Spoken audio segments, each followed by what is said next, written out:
UFC 323 just wrapped up, and this is the full betting recap in my Discord for this card. And as you can see, the bets did not go to plan. I took quite a lot of L's on this card, and I was pretty unlucky on a lot of them. Let's start with the first one, Brandon Moreno money line. To be honest, that was simply just a bad read by me. I had 2.5 units total. I thought he would be able to nullify the grappling of Tyra and be able to outstrike him on the feet. But Tyra he looked better from start to finish, so that was just a bad read there by me. Tyra got that one done pretty easily, to be honest. Pantoja by sub or decision. Now this is just pure unlucky. He goes out there, he pressured him forward. It was looking like it was going to be a banger, but then he just ends up getting injured in the first 30 seconds of that fight. There's nothing that I can do there, or I could have watched or studied to predict that outcome. Ultimately, that was my second biggest bet of the night, so that was 3 units lost, which really, that could have, in itself, if Pantoja went out of one, that could have changed it from a profitable night to an unprofitable night, but that's just how the game goes. Merab point spread as the free bet of the week and my biggest bet.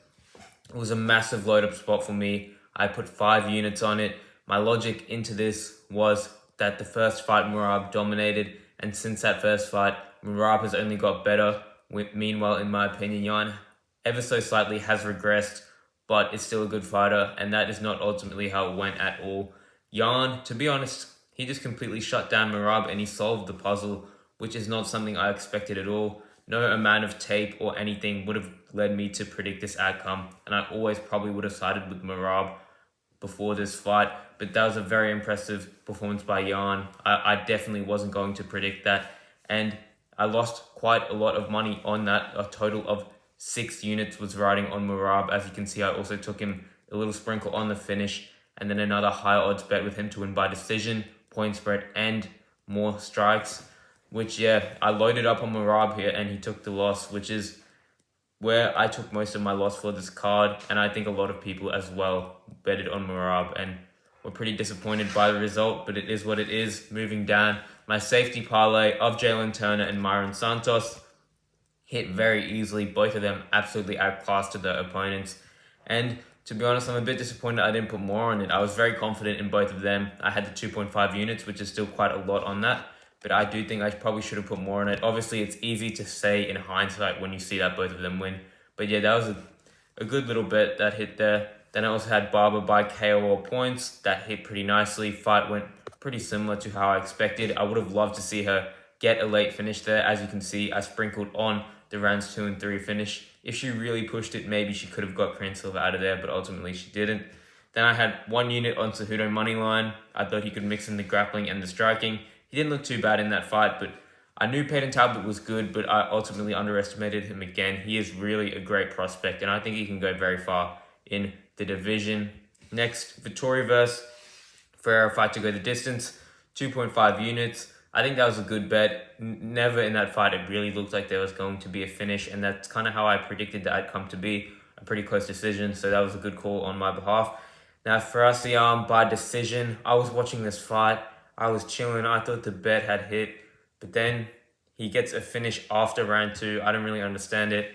Look, I'm not going to complain too much because Sadikov was kind of out on his feet, but Herzog stopped the fight after the buzzer of round 2, which I just don't understand. And there's been so many weird stoppages like this in the UFC lately.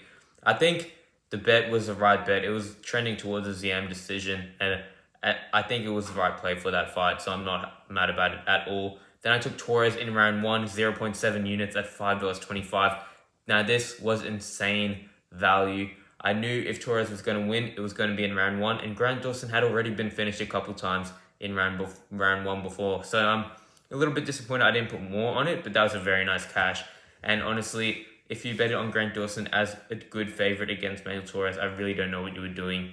If you did not hedge by Torres in round 1 as well, I don't understand the thinking, but I've made my bad bets on this card as well. So next, Jalen Turner in round 1. Now that was a great cash. Only the 0.5 units. Another bet I'm looking that I probably should have put more on, but that was a good cash. Then I had Santos by decision, which on the screen it says it ticked. That was wrong between the Turner and the Santos one. But yeah, it was looking like a Santos decision. He goes out there in round 3, gets a TKO. Not much to say. I think it was a decent read, but it is what it is.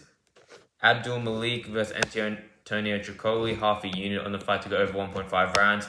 I thought Tricoli could maybe survive, and Menzel has shown to be pretty patient in finishing his fights, but he got it done very easily. Then I had Iwo in round 1, which hit, but the sub prop didn't hit. Then I also had some McKenny in round 1 bets, and then the rest are just high odd sprinkles like Barber in round 2 or 3, Yarn by sub against Gooskop, and Murad by finish. But ultimately, we ended up going -6 units, which is a very big loss. But considering how much we have dominated over the last few events, it's really not that much. We're still up over 55 units on the year, and we have one event left this year, so we're looking to bounce back and absolutely dominate on that event like we have been doing for majority of this year. And if you want all of my bets, click the Discord link in bio or comment Discord, and let's make you some money. Let's go. I'll see you inside.